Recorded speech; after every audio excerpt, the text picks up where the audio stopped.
നമസ്കാരം. ഇന്നത്തെ നമ്മുടെ ഈ ഒരു ചർച്ചയിലേക്ക് എല്ലാവർക്കും സ്വാഗതം. നമസ്കാരം. റോബർട്ട് കിയോസാക്കിയുടെ റിച്ച് ഡാഡ് പുവർ ഡാഡ് ഒരുപാട് പേർ കേട്ടിട്ടുണ്ടാവും, വായിച്ചിട്ടുണ്ടാവും.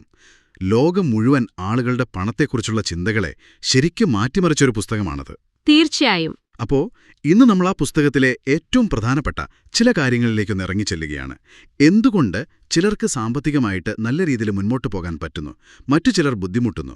കിയോസാക്കി പറയുന്ന ചില കാര്യങ്ങൾ നിങ്ങൾക്കായിട്ടൊന്ന് വേർതിരിച്ചെടുക്കാനാണ് നമ്മുടെ ശ്രമം. അതെ, ഈ പുസ്തകത്തിന്റെ ഒരു കാതൽ എന്ന് പറയുന്നത് രണ്ട് വ്യത്യസ്ത ചിന്താഗതികളാണ്. അതെ അല്ലേ? കിയോസാക്കിയുടെ സ്വന്തം ജീവിതത്തിലെ അനുഭവങ്ങളിലൂടെയാണ് അദ്ദേഹം അത് പറയുന്നത്. അതെ, പണത്തെക്കുറിച്ച് നമ്മളൊക്കെ ചെറുപ്പം മുതലേ കേട്ടു പഠിച്ച ഒരുപാട് ധാരണകളുണ്ട്. അതിനെയൊക്കെ ഈ പുസ്തകം കുറച്ചൊന്ന് ചോദ്യം ചെയ്യുന്നുണ്ട്. ശരിയാണ്. നമ്മുടെ ഇന്നത്തെ ലക്ഷ്യം ഇതിലെ ആശയങ്ങളിൽ നിന്ന് നിങ്ങൾക്ക് ഏറ്റവും ഉപകാരപ്പെടുന്ന ചില ഉൾക്കാഴ്ചകൾ കണ്ടെത്താൻ സഹായിക്കുക എന്നുള്ളതാണ്. അതെ, അപ്പോൾ നമുക്ക് തുടങ്ങാമല്ലേ? കിയോസാക്കിയുടെ ആ രണ്ടച്ഛന്മാർ, അവിടെ നിന്നാണല്ലോ എല്ലാം തുടങ്ങുന്നത്. ഒരാൾ സ്വന്തം അച്ഛൻ, നല്ല വിദ്യാഭ്യാസമുണ്ട്, ഉയർന്ന ജോലിയുണ്ട്, പക്ഷേ സാമ്പത്തികമായി എപ്പോഴും ഒരു ബുദ്ധിമുട്ടിലാണ്. അതാണ് പാവപ്പെട്ട അച്ഛൻ, പുവർ ഡാഡ്. മറ്റൊരാൾ കൂട്ടുകാരന്റെ അച്ഛൻ, അത്ര വലിയ വിദ്യാഭ്യാസമൊന്നുമില്ല, 8ാം ക്ലാസ്സോ മറ്റോ ആണ്, പക്ഷേ ബിസിനസ്സിലൂടെയും നിക്ഷേപങ്ങളിലൂടെയുമൊക്കെ സമ്പത്തുണ്ടാക്കാൻ ശ്രമിക്കുന്ന ആൾ, സമ്പന്നനായ അച്ഛൻ, റിച്ച് ഡാഡ്. അതെ, ഇവരുടെ രണ്ടുപേരുടെയും പണത്തോടുള്ള ഒരു ആറ്റിറ്റ്യൂഡ് അല്ലെങ്കിൽ മനോഭാവം അത് അങ്ങേയറ്റം വിപരീതമായിരുന്നു. അതെ. ഉദാഹരണത്തിന് ഒരാൾ പറയും, പണത്തോടുള്ള ഒരു ആർത്തിയാണ്, അതാണ് എല്ലാ പ്രശ്നങ്ങൾക്കും കാരണമെന്ന്. പാവപ്പെട്ട അച്ഛൻ. അതെ. പക്ഷേ മറ്റേയാള് സമ്പന്നനായ അച്ഛൻ പറയുന്നത് അങ്ങനെയല്ല, പണമില്ലാത്തതാണ്, അതിന്റെ അഭാവമാണ് എല്ലാ തിന്മയ്ക്കും കാരണമെന്നാണ്. ഹോ, രണ്ടും രണ്ട് എക്സ്ട്രീമാണല്ലോ. അതെ, ഈ ഒരു വൈരുദ്ധ്യം കേട്ടാണ് കിയോസാക്കി വളരുന്നത്. അപ്പോൾ ചെറുപ്പത്തിലെ അദ്ദേഹത്തിന് സ്വന്തമായിട്ട് ചിന്തിക്കേണ്ടി വന്നു, ഏതാണ് ശരി, ഏതാണ് തെറ്റ്. ശരിയാണ്. ഒരു കാര്യം വാങ്ങാൻ കാശില്ലെങ്കിൽ എനിക്കിത് വാങ്ങാൻ പറ്റില്ല എന്ന് പറഞ്ഞ് നിർത്തരുത്. ഇതെനിക്ക് എങ്ങനെ വാങ്ങാൻ സാധിക്കും എന്ന് ചിന്തിക്കണം. അതാണ് സമ്പന്നനായ അച്ഛൻ പഠിപ്പിച്ചത്. അതെ, ആദ്യത്തെ ചിന്ത നമ്മുടെ ചിന്തയെ അങ്ങ് നിർത്തും. ഓക്കെ, പറ്റില്ല. പക്ഷെ രണ്ടാമത്തേത് നമ്മുടെ തലച്ചോറിനെ വർക്ക് ചെയ്യിക്കും.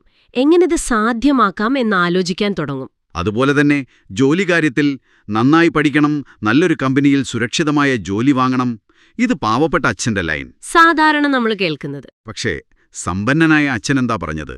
നന്നായി പഠിക്കണം, എന്നിട്ടൊരു നല്ല കമ്പനി എങ്ങനെ വാങ്ങാം എന്ന് പഠിക്കണം, അല്ലെങ്കിൽ സ്വന്തമായി എങ്ങനെ തുടങ്ങാം എന്ന് പഠിക്കണം. അതെ, ആ ഒരു വ്യത്യാസം. ഈ വ്യത്യാസങ്ങൾ വെറും വാക്കുകളിൽ മാത്രമായിരുന്നില്ല, വീട്ടിൽ പണത്തെക്കുറിച്ച് സംസാരിക്കുന്ന രീതിയിൽ പോലുമുണ്ടായിരുന്നു. ഓഹോ. ഒരാള്, അതായത് പാവപ്പെട്ടയച്ഛൻ, ആ വിഷയം പൊതുവെ ഒഴിവാക്കും. ചിലപ്പോൾ ഭക്ഷണ സമയത്തൊന്നും പണത്തെക്കുറിച്ച് സംസാരിക്കരുത് എന്നൊക്കെ പറയും. ശരി. പക്ഷെ മറ്റേയാള്, സമ്പന്നനായ അച്ഛൻ, അത്താഴം കഴിക്കുമ്പോൾ പോലും പണത്തെക്കുറിച്ചും ബിസിനസ്സിനെക്കുറിച്ചുമൊക്കെ സംസാരിക്കാൻ പ്രോത്സാഹിപ്പിച്ചു. അത് കൊള്ളാമല്ലോ. ഇതിൽ നിന്ന് കിയോസാക്കി പഠിച്ച ഒരു പ്രധാന പാഠം, നമ്മുടെ സാമ്പത്തിക വിദ്യാഭ്യാസം അത് ശരിക്കും തുടങ്ങുന്നത് സ്കൂളിലല്ല, വീട്ടിലാണ് എന്നതാണ്. ശരിയാണ്. മാതാപിതാക്കളുടെ ആ ഒരു മനോഭാവം അത് കുട്ടികളെ വല്ലാതെ സ്വാധീനിക്കും. അതെ. അപ്പോ സാമ്പത്തികമായി പിന്നോട്ട് നിൽക്കുന്ന മാതാപിതാക്കൾക്ക് ഒരുപക്ഷേ കൈമാറാൻ പറ്റുന്ന അറിവിന് ചില പരിമിതികളുണ്ടാവാം. അപ്പോൾ നിങ്ങളൊന്ന് ആലോചിച്ച് നോക്കൂ, നിങ്ങൾക്ക് കിട്ടിയിട്ടുള്ള സാമ്പത്തിക ഉപദേശങ്ങൾ അത് ഏതച്ഛന്റെ ചിന്താഗതിയുമായിട്ടാണ് കൂടുതൽ യോജിച്ചു പോകുന്നത്? ഇനി പുസ്തകത്തിലെ ഏറ്റവും പ്രധാനപ്പെട്ട അടിസ്ഥാനപരമായൊരു ആശയത്തിലേക്ക് വരാം.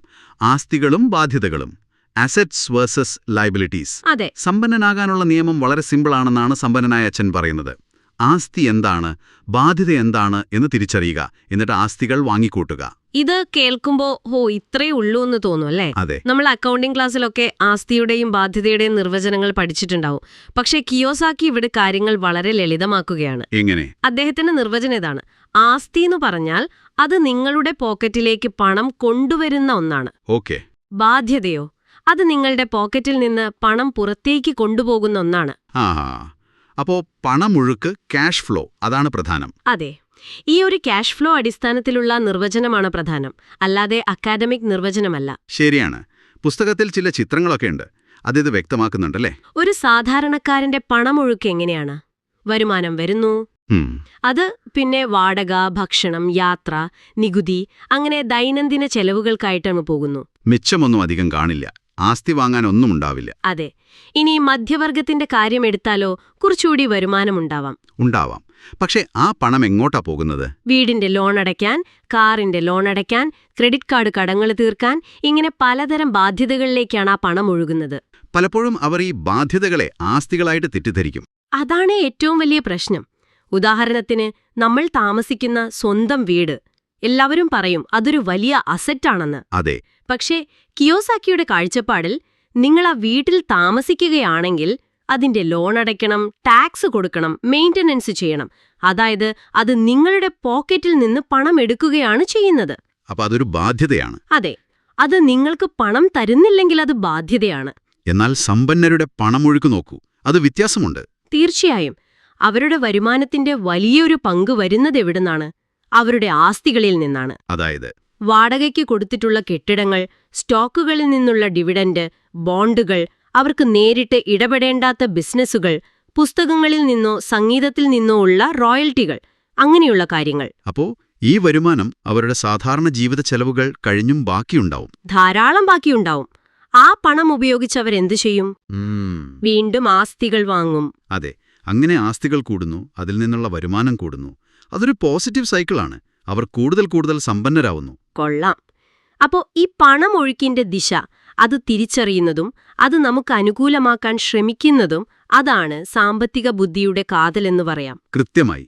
നിങ്ങൾ എത്ര പണം ഉണ്ടാക്കുന്നു എന്നതിനേക്കാൾ പ്രധാനം, നിങ്ങൾ ഉണ്ടാക്കിയ പണം എങ്ങനെ കൈകാര്യം ചെയ്യുന്നു, എത്രത്തോളം നിലനിർത്തുന്നു, ആ പണം നിങ്ങൾക്കായിട്ട് എങ്ങനെ പണിയെടുക്കുന്നു എന്നതാണ്. അപ്പോ നിങ്ങൾ അടുത്ത തവണ എന്തെങ്കിലും വാങ്ങുമ്പോൾ ഒന്നാലോചിക്കുക, ഇതെന്റെ പോക്കറ്റിലേക്ക് പണം കൊണ്ടുവരുമോ അതോ പുറത്തേക്ക് കൊണ്ടുപോകുമോ? ഇതൊരു നല്ല തുടക്കമാവും, അല്ലേ? വളരെ നല്ലൊരു തുടക്കമാവും. ഇത് നമ്മളെ അടുത്ത വിഷയത്തിലേക്ക് കൊണ്ടുവരുന്നു. സാമ്പത്തിക സാക്ഷരത, ഫിനാൻഷ്യൽ ലിറ്ററസി.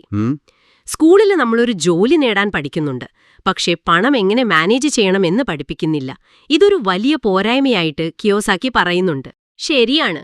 അതുകൊണ്ടാണ് നമ്മൾ കാണുന്നത്, നല്ല വിദ്യാഭ്യാസം നേടിയ, ഉയർന്ന ശമ്പളം വാങ്ങുന്ന ഡോക്ടർമാരോ എഞ്ചിനീയർമാരോ വക്കീലന്മാരോ ഒക്കെ സാമ്പത്തികമായി ബുദ്ധിമുട്ടുന്നത്. അതെന്തുകൊണ്ടാണ്? അവർക്ക് പണമുണ്ടാക്കാൻ അറിയാം, പക്ഷെ ആ പണം എങ്ങനെ സൂക്ഷിക്കണം, എങ്ങനെ വളർത്തണം, എങ്ങനെ നിക്ഷേപിക്കണം, പണത്തിനെക്കൊണ്ട് എങ്ങനെ പണിയെടുപ്പിക്കണം എന്നതിനെക്കുറിച്ച് വലിയ ധാരണയുണ്ടാവില്ല. അതാണ് സാമ്പത്തിക സാക്ഷരതയുടെ കുറവ്. അതെ, ഇതിനെയാണ് കിയോസാക്കി ഫിനാൻഷ്യൽ ലിറ്ററസി അല്ലെങ്കിൽ ഫിനാൻഷ്യൽ ഐക്യു എന്ന് വിളിക്കുന്നത്. വെറും അക്കാഡമിക് ബുദ്ധിയല്ല, ഈ സാമ്പത്തിക ബുദ്ധിയാണ് സാമ്പത്തിക വിജയത്തിന് പ്രധാനം. ഈ ഫിനാൻഷ്യൽ ഐക്യുവിന് ഒരു 4 പ്രധാന ഘടകങ്ങളുണ്ടെന്ന് അദ്ദേഹം പറയുന്നുണ്ട്. 1. അക്കൗണ്ടിംഗ്, കണക്കുകൾ വായിക്കാനും മനസ്സിലാക്കാനുമുള്ള കഴിവ്. സാമ്പത്തിക സ്റ്റേറ്റ്മെന്റുകൾ, ബാലൻസ് ഷീറ്റൊക്കെ മനസ്സിലാവണം. 2. നിക്ഷേപം, അതായത് ഇൻവെസ്റ്റിംഗ്, പണം എങ്ങനെ കൂടുതൽ പണമുണ്ടാക്കുന്നു, അതിന്റെ സ്ട്രാറ്റജീസ് എന്തൊക്കെയാണ് എന്നുള്ള അറിവ്. അതെ, the science of money making money. 3. വിപണിയെക്കുറിച്ചുള്ള അറിവ്, മാർക്കറ്റ് എങ്ങനെ പ്രവർത്തിക്കുന്നു, സപ്ലൈ ആൻഡ് ഡിമാൻഡ് എന്താണ്, ഇതൊക്കെ മനസ്സിലാക്കാനുള്ള കഴിവ്. ശരി. 4. നിയമം, പ്രത്യേകിച്ചും ടാക്സ് സംബന്ധമായ നിയമങ്ങൾ, പിന്നെ കോർപ്പറേറ്റ് ഘടനകൾ നൽകുന്ന ആനുകൂല്യങ്ങൾ, നിയമപരമായ പരിരക്ഷ, ഇതിനെക്കുറിച്ചൊക്കെയുള്ള ഒരു ബേസിക് ധാരണ. ഈ കോർപ്പറേഷനുകളുടെ കാര്യം സമ്പന്നനായ അച്ഛൻ എപ്പോഴും എടുത്തു പറയുമായിരുന്നു എന്ന് കിയോസാക്കി പറയുന്നുണ്ട്. അതെന്താണ് അതിന്റെ ഗുണം? പ്രധാനമായും ടാക്സ് ലാഭിക്കാൻ കഴിയും. ഒരു വ്യക്തി നേരിട്ട് വരുമാനം നേടുന്നതിനേക്കാൾ കുറഞ്ഞ ടാക്സ് റേറ്റിലായിരിക്കും ഒരു കോർപ്പറേഷൻ ടാക്സ് കൊടുക്കേണ്ടി വരിക. ഓഹോ. അതുപോലെ പല ബിസിനസ് ചെലവുകളും ടാക്സ് കൊടുക്കുന്നതിന് മുൻപുള്ള വരുമാനത്തിൽ നിന്ന് തന്നെ നടത്താൻ സാധിക്കും. പിന്നെ എന്തെങ്കിലും ബിസിനസ് പ്രശ്നങ്ങൾ വന്നാൽ നിങ്ങളുടെ വ്യക്തിപരമായ ആസ്തികളെ അത് ബാധിക്കാതെ സംരക്ഷിക്കാനും ഈ കോർപ്പറേറ്റ് ഘടന സഹായിക്കും. ഇത് സാധാരണ ശമ്പളക്കാർക്ക് കിട്ടാത്തൊരു അഡ്വാൻറ്റേജ് ആണ്. അതെ, അതുകൊണ്ട് ഈ കാര്യങ്ങളെക്കുറിച്ച് അറിയുന്നത് നല്ലതാണ്. അപ്പോ ഈ 4 മേഖലകളിലും അക്കൗണ്ടിംഗ്, നിക്ഷേപം, മാർക്കറ്റ്, നിയമം, ഇതിലൊക്കെ അറിവ് നേടുന്നത് നമ്മുടെ ഫിനാൻഷ്യൽ ഐക്യു കൂട്ടാൻ സഹായിക്കും. തീർച്ചയായും. അതിന് പുസ്തകങ്ങൾ വായിക്കാം, കോഴ്സുകൾ ചെയ്യാം, അല്ലെങ്കിൽ ഈ രംഗത്ത് വിജയിച്ച ആളുകളോട് സംസാരിക്കാം. ഇത് നമ്മളെ അടുത്ത പോയിന്റിലേക്ക് എത്തിക്കുന്നു. നിങ്ങളുടെ സ്വന്തം ബിസിനസ്സിൽ ശ്രദ്ധിക്കുക. Mind your own business. അതെ, മക്ഡൊണാൾഡ്സിന്റെ സ്ഥാപകൻ റേ ക്രോക്കിന്റെ ഒരു കഥയുണ്ട്. അദ്ദേഹം ഒരിക്കല് കുറച്ച് MBA സ്റ്റുഡൻസിനോട് സംസാരിക്കുമ്പം ചോദിച്ചു, എന്റെ ബിസിനസ് എന്താണ് എന്ന്. എല്ലാവരും പറഞ്ഞിട്ടുണ്ടാവും ഹാംബർഗർ ആണെന്ന്. അതെ, എല്ലാവരും ഹാംബർഗർ എന്ന് പറഞ്ഞു. പക്ഷെ റേ ക്രോക്ക് പറഞ്ഞു, അല്ല, എന്റെ ബിസിനസ് ഹാംബർഗർ അല്ല, റിയൽ എസ്റ്റേറ്റ് ആണ് എന്ന്. അതെന്താ അങ്ങനെ? കാരണം മക്ഡൊണാൾഡ്സിന്റെ ഏറ്റവും വലിയ ലാഭം വരുന്നത് അവർ വിൽക്കുന്ന ബർഗറിൽ നിന്നല്ല, മറിച്ച് ഓരോ ഫ്രാഞ്ചൈസിയും സ്ഥാപിച്ചിരിക്കുന്ന സ്ഥലത്തിന്റെ മൂല്യത്തിൽ നിന്നാണ്. ആ ലൊക്കേഷനുകളാണ് യഥാർത്ഥ ആസ്തി. ആഹാ, അത് ശരിയാണല്ലോ. ഇതാണ് കിയോസാക്കി പറയുന്ന മൂന്നാമത്തെ പാഠം. നിങ്ങളുടെ തൊഴിലും ബിസിനസ്സും രണ്ടാണ്. അതെങ്ങനെ? നിങ്ങളൊരു ടീച്ചറാവാം, അല്ലെങ്കിൽ ഒരു സോഫ്റ്റ്വെയർ എഞ്ചിനീയർ ആവാം. അതാണ് നിങ്ങളുടെ തൊഴിൽ. പക്ഷേ നിങ്ങളുടെ ബിസിനസ് എന്നത് നിങ്ങളുടെ അസറ്റുകളുടെ കൂട്ടമാണ്. നിങ്ങളുടെ അസറ്റ് കോളം, നിങ്ങൾക്ക് വരുമാനം തരുന്ന കാര്യങ്ങൾ. മിക്ക ആളുകളും ജീവിതകാലം മുഴുവൻ മറ്റൊരാളുടെ ബിസിനസ് വളർത്താനാണ് ജോലി ചെയ്യുന്നത്. അവരുടെ കമ്പനിയുടെയോ അല്ലെങ്കിൽ ഗവൺമെന്റിന്റെയോ നികുതി കൊടുക്കുന്നതിലൂടെ. അതെ, സ്വന്തമായിട്ടൊരു ആസ്തിക്കോളം ഉണ്ടാക്കാൻ അവർ ശ്രദ്ധിക്കുന്നില്ല. കിയോസാക്കിയുടെ ഉപദേശം ഇതാണ്: നിങ്ങളുടെ പകൽ ജോലി അത് നിങ്ങൾ നിലനിർത്തിക്കോളൂ. പക്ഷേ അതിൽ നിന്ന് കിട്ടുന്ന വരുമാനം ഉപയോഗിച്ച് സ്വന്തമായിട്ട് ആസ്തികൾ വാങ്ങിക്കൂട്ടുന്നതിൽ ശ്രദ്ധിക്കണം. അതാണ് നിങ്ങളുടെ യഥാർത്ഥ ബിസിനസ്. അപ്പൊ എന്തൊക്കെയാണ് അത്തരം ആസ്തികൾ? നേരത്തെ പറഞ്ഞ പോലെ. നിങ്ങൾക്ക് നേരിട്ട് അവിടെ പോയി ജോലി ചെയ്യേണ്ടതില്ലാത്ത ബിസിനസ്സുകൾ. ഓക്കെ. സ്റ്റോക്കുകൾ, ബോണ്ടുകൾ, മ്യൂച്വൽ ഫണ്ടുകൾ. ശരി. വാടക വരുമാനം കിട്ടുന്ന റിയൽ എസ്റ്റേറ്റ്, പിന്നെ കടപ്പത്രങ്ങൾ, നോട്ട്സ്, അല്ലെങ്കിൽ എന്തെങ്കിലും ബൗദ്ധിക സ്വത്തിൽ നിന്നുള്ള റോയൽറ്റി, പാട്ടുകൾ, പുസ്തകങ്ങൾ, അങ്ങനെയുള്ളവ. ഇവിടെ പ്രധാനപ്പെട്ട ഒരു വ്യത്യാസം അദ്ദേഹം പറയുന്നുണ്ട്. സമ്പന്നർ ആദ്യം ആസ്തികളാണ് ഉണ്ടാക്കുന്നത്. അതെ. ആ ആസ്തികളിൽ നിന്ന് കിട്ടുന്ന പണം ഒഴുക്ക്, ആ കാശുകൊണ്ടാണ് അവർ ആഡംബര വസ്തുക്കൾ വാങ്ങുന്നത്. ഒരു പുതിയ കാറോ വലിയ വീടോ ഒക്കെ. അതേസമയം സാധാരണക്കാരും മധ്യവർഗക്കാരും എന്തു ചെയ്യും? അവർ ആദ്യം തന്നെ ആഡംബര വസ്തുക്കൾ വാങ്ങും. ചിലപ്പോൾ ലോൺ എടുത്തിട്ടോ ക്രെഡിറ്റ് കാർഡ് ഉപയോഗിച്ചോ ഒക്കെ.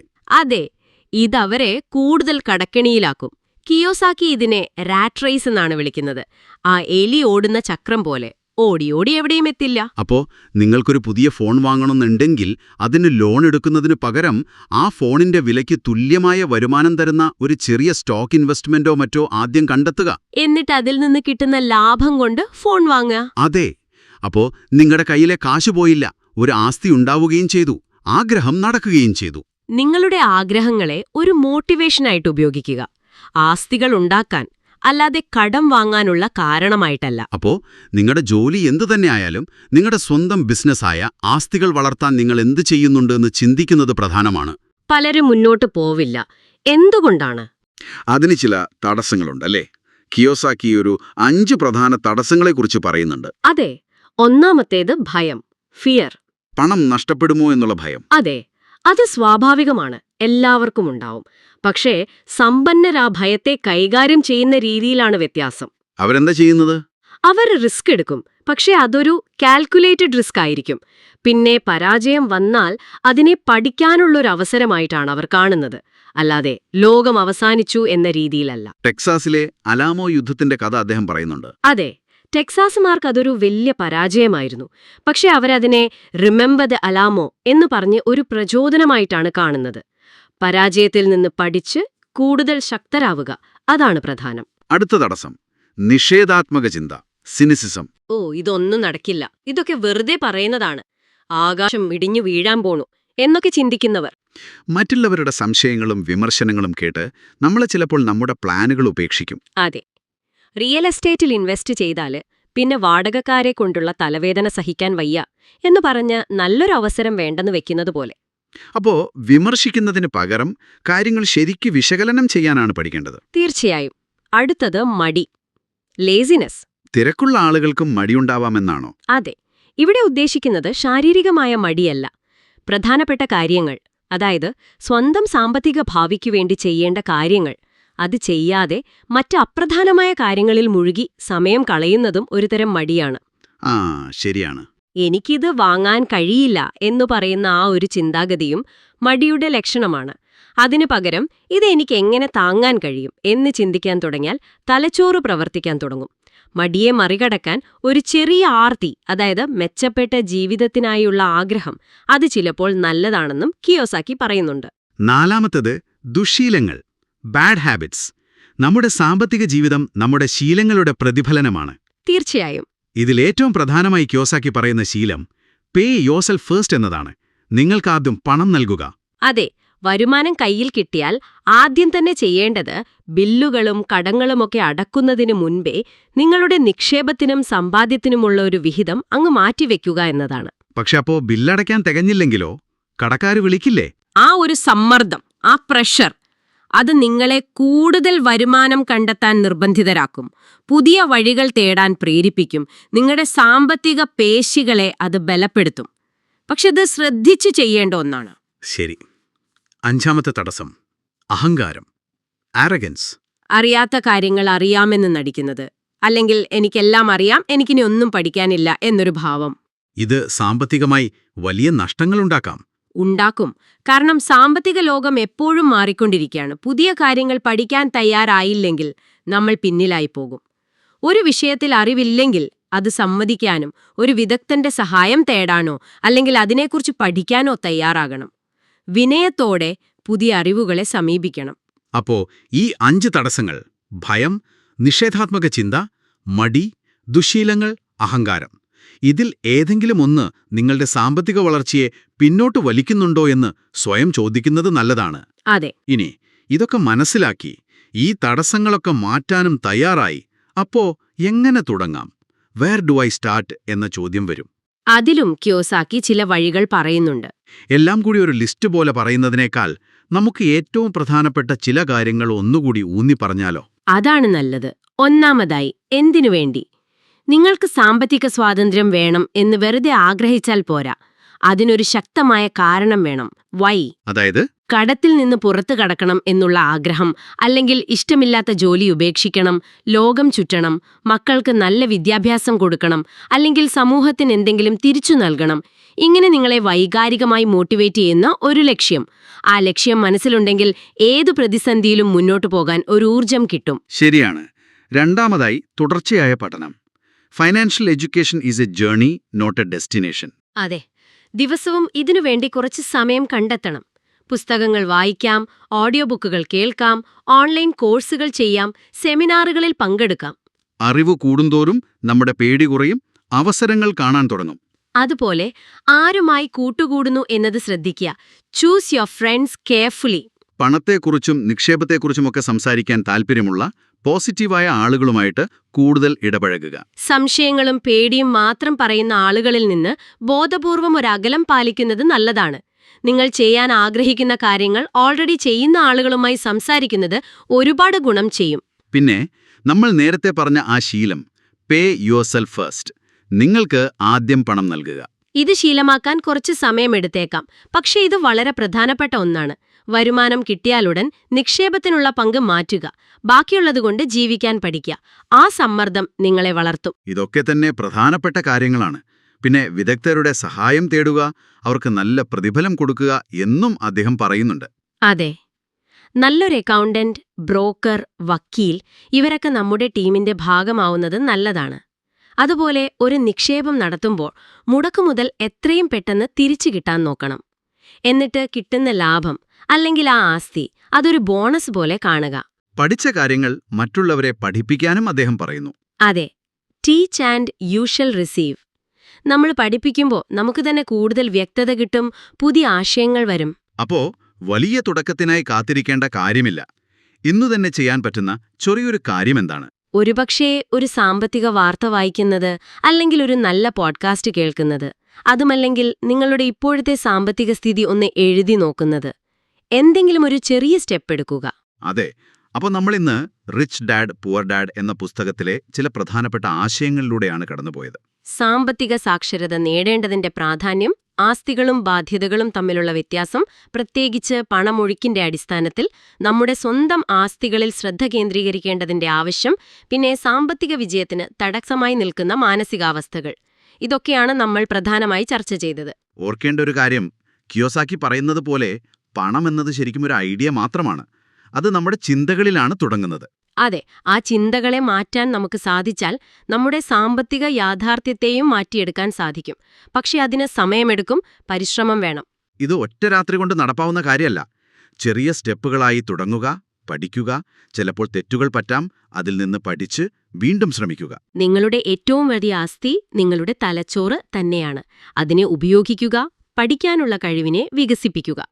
ഞങ്ങൾ പോകുന്നതിനു മുൻപ് നിങ്ങൾക്കായി ഒരു അവസാന ചിന്ത തരാം.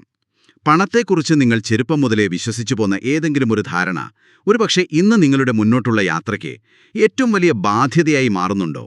ആ ഒരു ചിന്തയെ ചോദ്യം ചെയ്യാൻ നിങ്ങൾ തയ്യാറാണോ? നല്ല ചോദ്യം. ഈ വിഷയത്തിൽ കൂടുതൽ ആഴത്തിൽ പഠിക്കാൻ താൽപ്പര്യമുണ്ടെങ്കിൽ റോബർട്ട് കിയോസാക്കിയുടെ റിച്ച് ഡാഡ് പുവർ ഡാഡ് തീർച്ചയായും വായിക്കാവുന്നതാണ്. ഇന്നത്തെ ഈ ചർച്ചയിൽ ഞങ്ങളോടൊപ്പം ഉണ്ടായിരുന്നതിന് വളരെ നന്ദി. നന്ദി.